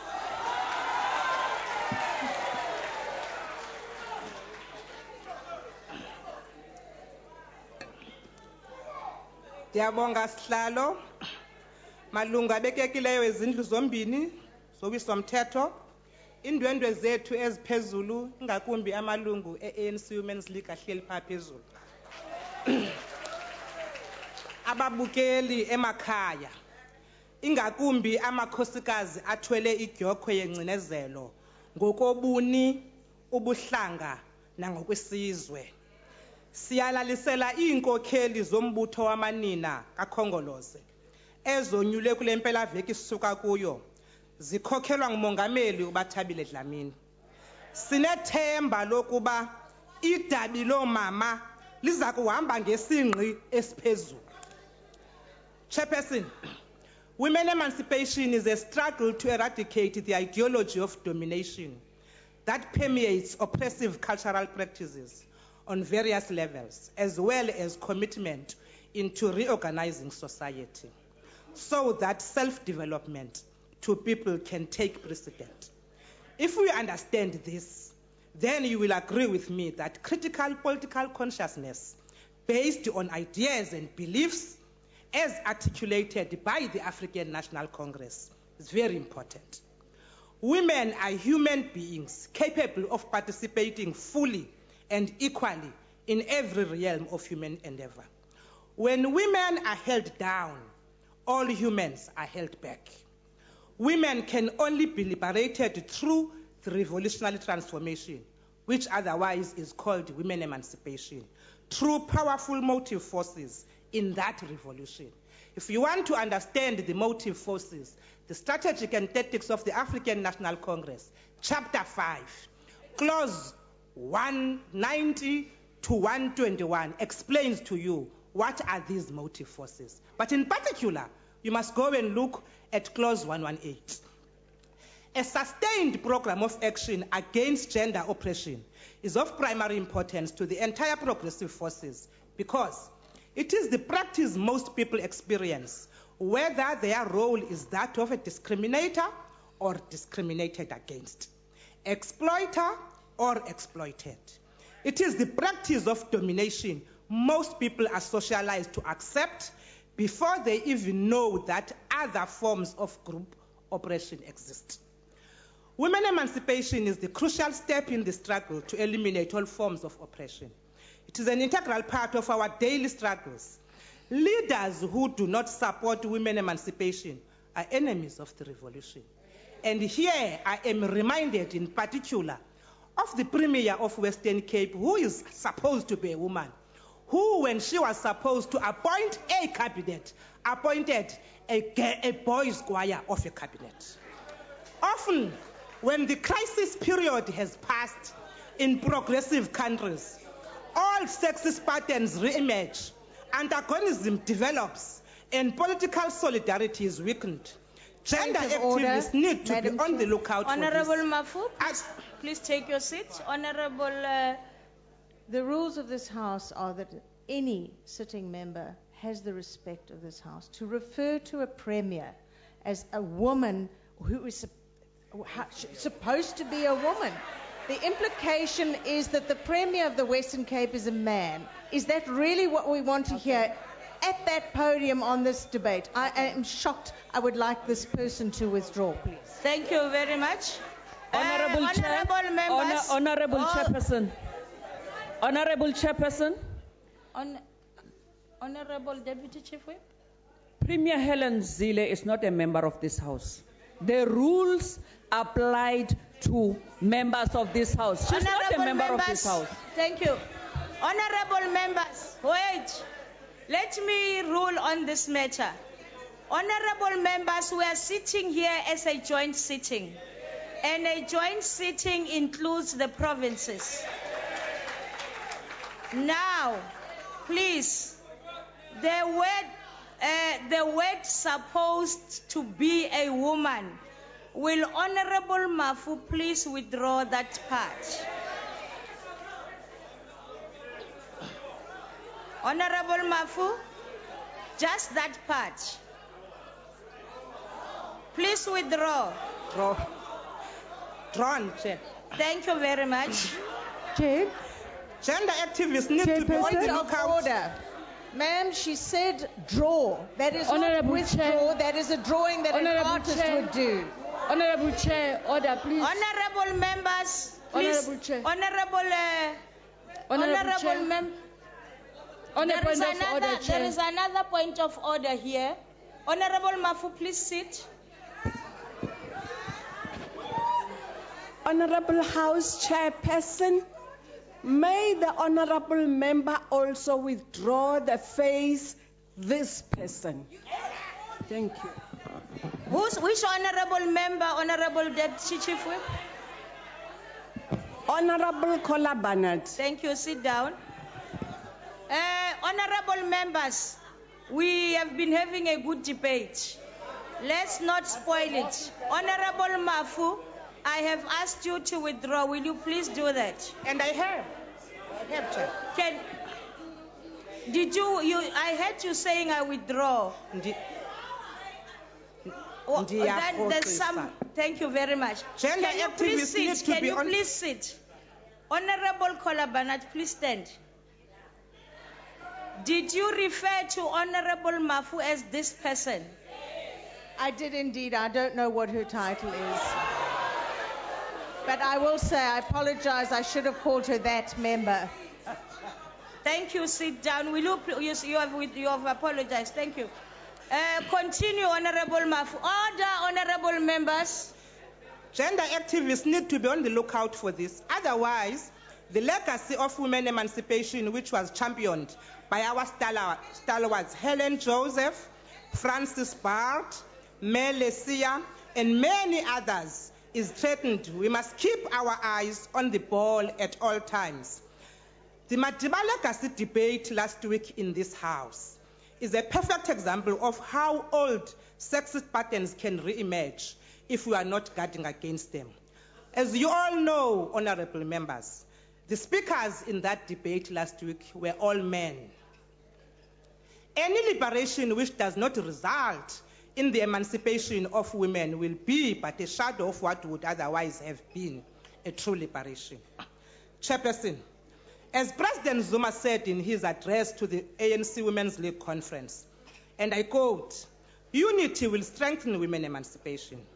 And this was echoed again by the newly elected ANC Women's League president when she said, and I quote, "Women must take the initiative and demonstrate the power of solidarity. Let us stop feeling threatened by one another. We are not here as friends. We are comrades. Any struggle will be successful if the people involved have conviction and self-confidence. Struggle is a normal condition of all creatures in the world. All are in struggle. All struggle. Unity is the means towards struggle. And as with all means, a little goes a long way. The ANC always stresses that our diversity has to be embraced as our source of strength. As we always say, unity in diversity. This reminds me of Bell Hooks, and I quote, who said, "We do not need to eradicate differences to feel solidarity. We do not need to share common oppression to end oppression. So great is the depth of experience, culture, and ideas we have to share with one another." Chair, the National Development Plan is anchored on fighting poverty, inequality, and unemployment, amongst other things. Tackling poverty could become one of the issues that unite women from various backgrounds. Feminization of poverty or impoverishment of women is a worldwide phenomenon. As more women face the bankruptcy of economic system, radical economic transformation must be championed by women. We commend the ANC-led government on structures such as women in construction, women in media, and all those other structures that try to deal with this transformation agenda. The President, in his Status of the Women address in the South African Economy Report, which is available to everybody, must be read by all women. We have to remember that when we talk about Freedom Charter, the Women's Charter is a precursor to Freedom Charter. The Women's Charter was adopted in 1954. And this is very important to note that it is that Women's Charter that actually all those women from the Freedom Front Plus that wanted to participate, that was the platform for them to go in there and have their voice said, because it was a platform for all women in South Africa. Chairperson, importance of parenting and struggle to end sexual oppression is only one component of larger struggle to transform society and establish a new social order. And I'm reminded of this fact, about the fact that rebellion is a stage in the development of a revolution, but it is not a revolution. Rebellion disrupts the society, but it does not provide what is necessary to establish a new social order. Just as some women in the opposition benches last week have threatened the nation that they will show their private backside, that is not revolutionary, and it is not women emancipation. We have to redefine women's identity and reclaim self-respect, and we must not be seen here to say things because we want to be seen as if we are radical. That's not radicalism.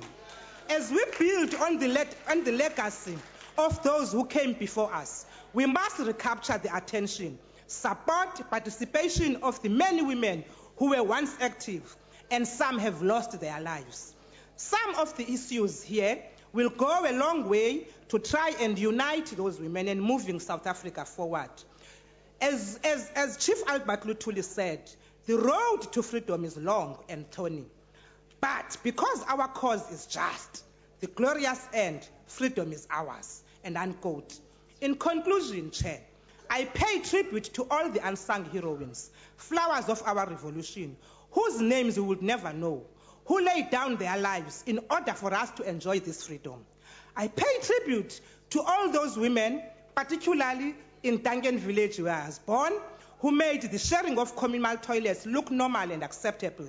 The women of Qumbu in the then Transkei, who carried themselves with pride despite the challenges that face women from rural areas. The women of Ekurhuleni in Gauteng, who face these challenges of urbanization and unemployment on a daily basis, and women of South Africa in general. And I have to particularly say these women because I have passed in the hands of all of them.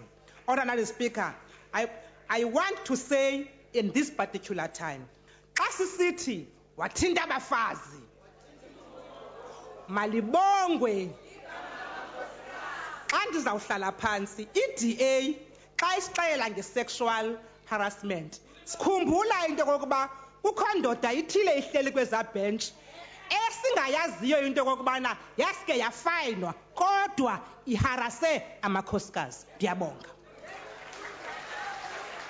Thank you. Order, honorable members. Order. Order, honorable members.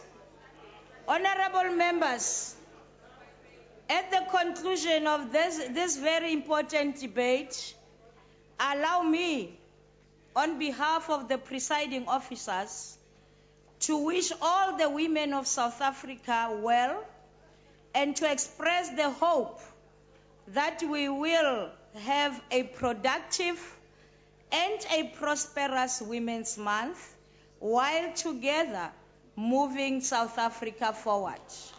That concludes the business of the day at the joint sitting, and the sitting will now rise.